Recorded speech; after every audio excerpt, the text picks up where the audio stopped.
Hello students, welcome to my channel Raj Pathak tutorial. आज हम लोग लॉज ऑफ मोशन के बारे में पढ़ने वाले हैं। तो लॉज ऑफ मोशन में है क्या चीज़? लॉज ऑफ मोशन में हम लोग को न्यूटन्स के जो 3 लॉ हैं उसका हम लोग पढ़ते हैं, ठीक है। तो न्यूटन का फर्स्ट लॉ क्या है?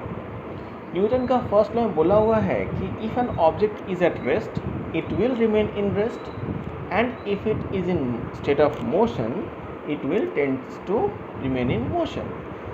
मीनिंग क्या है कि जो ऑब्जेक्ट है वो अगर रेस्ट में है ना तो वो हमेशा रेस्ट में ही रहेगा, और अगर कोई मोशन में है ऑब्जेक्ट तो वो मोशन में रहेगा जब तक unless N external force is not applied, जब तक कोई हम लोग एक्सटर्नल फोर्स अप्लाई नहीं करते। इसका एक एग्जांपल लेते हैं कि मान लो आपके घर के सामने कोई कार है, आज जहाँ है आज से 10 साल बाद अगर वहीं रहे तो क्या वो ये स्टेट ऑफ रेस्ट में है? मतलब इसने अपना पोजीशन चेंज नहीं किया। ऐसा नहीं है कि हाँ सुबह में कहीं चला गया फिर शाम में आ गया, ऐसा नहीं, वो उसी पोजीशन पे रहेगा।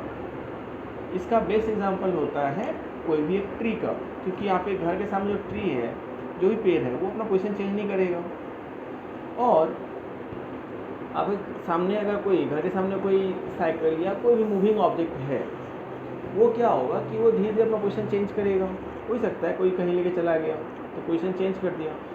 तो हम लोग अब आते हैं कि स्टेट ऑफ रेस्ट में क्या होता है कि जो ऑब्जेक्ट रेस्ट में है, लाइक ट्री का, तो वो तो पोजीशन चेंज करेगा नहीं। वैसे ही जब हम लोग कार में आते हैं तो मान लो कोई ऑब्जेक्ट मोशन में है, तो जब तक उसमें हम लोग कोई एक्सटर्नल फोर्स अप्लाई नहीं करेंगे तब तक वो रुकना नहीं चाहेगा। उसका टेंडेंसी रहता है कि वो नहीं रुकेगा। हम लोग जैसे ये चीज़ कैसे हम लोग अचीव कर सकते हैं? इसको अचीव करने के लिए एक फ्रिक्शन लेस सरफेस का इमेजिन करना होता है। फ्रिक्शन लेस में क्या होगा? फ्रिक्शन क्या है, इसके लिए थोड़ा सा वर्ड जानना होगा। फ्रिक्शन क्या है? Friction is an opposing force. मतलब यह क्या है? ये आपके मोशन को, ऑब्जेक्ट के मोशन को रोकना चाहता है। अब कोई एक सरफेस है जो बहुत साफ़ सुथरा है, उस पर अगर हम ऑयल दे दिए तो ऑयल देने से क्या होगा? दौड़ने से पहले जल्दी पहुंच जाएंगे अगर ऑयल दिया हुआ है तो। वही अगर वो बहुत ज़्यादा रफ हो तो क्या होगा? चलने में, दौड़ने में बहुत मुश्किल होगा। तो ये जो रफनेस है या स्मूथनेस है, यही हमारा फ्रिक्शन शो करता है। जितना ज़्यादा रफ होगा सरफेस उतना ही उसमें फ्रिक्शन ज़्यादा होगा, और जितना सरफेस स्मूथ होगा उतना ही उसमें फ्रिक्शन कम होगा, ठीक है। ये तो आ गया फ्रिक्शन का स्टोरी था। तो हम लोग जो टॉपिक पे थे Newton's first law of motion, तो वहाँ पे क्या मिला हमें कि if an object is at rest तो वो रेस्ट में रहेगा, and if an object is at motion तो वो मोशन में ही रहेगा, it will remain in motion. कब तक? Until an external force is not applied. इसमें अब हम लोग इसके आगे चलते हैं तो यहाँ पे हमें 2 टॉपिक मिलता है, inertia of rest and inertia of motion. तो इनर्शिया क्या है? Inertia is a state of an object. State means जो ऑब्जेक्ट रेस्ट में है वो हो जाएगा इनर्शिया ऑफ रेस्ट, यानी कि उसका स्टेट क्या है? रेस्ट में है। And state of motion means अगर कोई ऑब्जेक्ट मोशन में है तो वो हो जाएगा इनर्शिया ऑफ मोशन। ये इनर्शिया जो है वो किस पे डिपेंड करता है? तो इनर्शिया डिपेंड करता है ऑब्जेक्ट के मास पे। अगर ऑब्जेक्ट का मास ज़्यादा होगा तो उसका इनर्शिया भी ज़्यादा होगा। अगर ऑब्जेक्ट का मास कम होगा तो उसका इनर्शिया भी कम होगा। जैसे कि आपके सामने कोई साइकिल है, मास कम है एज़ कम्पेयर टू कार, तो साइकिल को हम जब भी चाहें रोक सकते हैं, और यानी कि और उसको चला भी सकते हैं, तो उसके लिए हमें कम फोर्स देना पड़ेगा। सिमिलरली अगर कोई कार है तो कार अगर खड़ा है तो उसको चलाने के लिए हमें जितना फोर्स देना होगा as compare to cycle, car में हमें ज़्यादा फोर्स देना पड़ेगा।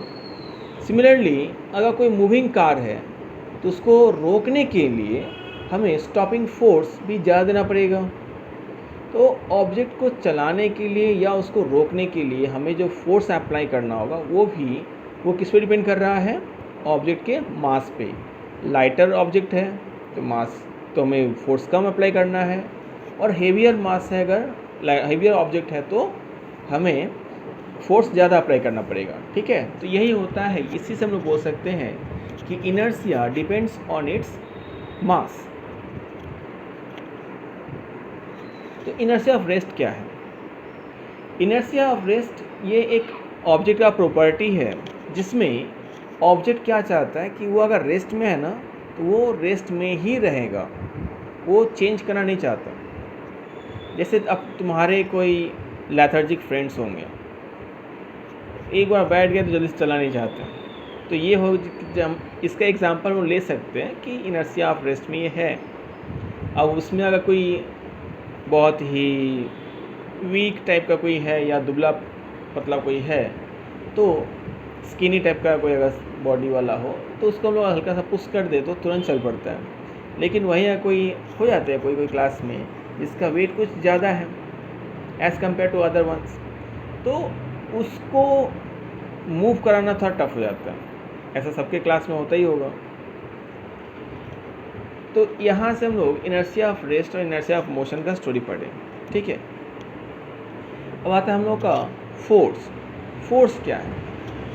फोर्स होता है, फोर्स को हम बोल सकते हैं कि फोर्स को हम लोग अप्लाई करके ऑब्जेक्ट के स्टेट ऑफ रेस्ट या स्टेट ऑफ मोशन को हम चेंज कर सकते हैं, ये है ना। क्योंकि जैसे कोई ऑब्जेक्ट तुम्हारे घर के सामने है तो उसको हम जैसे फोर्स अप्लाई करेंगे तो क्या होगा, ऑब्जेक्ट मूव कर जाएगा। या अगर कोई मूविंग ऑब्जेक्ट है तो उसको हम फोर्स अप्लाई करें तो क्या हो जाएगा, ऑब्जेक्ट रुक जाएगा। तो इसे हम बोल सकते हैं कि फोर्स हम ऑब्जेक्ट के इनर्शिया को चेंज करने के लिए यूज़ होता है। ठीक है ना। तो न्यूटन्स का फर्स्ट लॉ में बस इतना ही सा टॉपिक है। इसमें और क्या आता है तो कुछ एग्जांपल्स आता है, जैसे इनर्शिया ऑफ रेस्ट का कुछ एग्जांपल्स है कि कोई पैसेंजर है जो बस में खड़ा है और बस अचानक से ब्रेक कर दिया तो क्या होगा।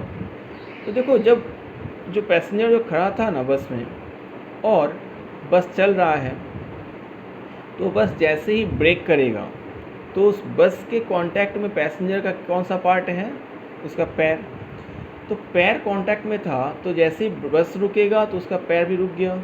लेकिन अदर जो पार्ट है, ऊपर वाला जो उसका पार्ट है, वो क्या होगा, लीन फॉरवर्ड, वो सामने गिरेगा, क्योंकि उसका ऊपर वाला पार्ट चाहता है कि अभी भी हम मोशन में थे तो मोशन में ही रहेंगे। तो इसलिए जब भी बस ब्रेक करता है ना, सडन ब्रेक करेगा, तो जो पैसेंजर होते हैं वो सामने की तरफ लीन कर जाते हैं। सिमिलरली कोई अगर बस में खड़ा है और वो बस भी रेस्ट वाला कंडीशन में हो, तो बस अगर अचानक से चल पड़े तो क्या होगा, उसके पैसेंजर्स बैकवर्ड की तरफ लीन कर जाते हैं। क्यों? क्योंकि उनका जो पैर है वो बस से कनेक्टेड है। बस जैसे ही चला तो पैर भी मोशन में आ गया और वो जो पैसेंजर्स थे वो क्या हो जाएंगे, पीछे की तरफ लीन कर जाएंगे, क्योंकि उनका बॉडी चाहता है रेस्ट में रहना, लेकिन उनका पैर मोशन में आ गया तो रिमेनिंग पोर्शन भी मोशन में चले जाते हैं। ठीक है, तो इससे हो जाता है क्या कि पैसेंजर्स पीछे गिर जाते हैं या फॉरवर्ड कर जाते हैं, लीन फॉरवर्ड होते हैं। इसके बाद एक और हम लोग एग्जांपल ले सकते हैं, साइकिल का होगा कि अचानक से ब्रेक कर दिए तो सामने झुक जाते हैं, या ट्रेन में है कि कोई ट्रेन रुका हुआ है, अचानक चलना शुरू कर दिया तो पीछे की तरफ लीन कर जाते हैं। यही नॉर्मल इसका फर्स्ट लॉ में है। अब हम लोग आते हैं सेकेंड लॉ में। तो सेकेंड लॉ हमारा सेकेंड वीडियो में होगा, इसमें हम लोग बस फर्स्ट लॉ के लिए पढ़े हैं। ठीक है।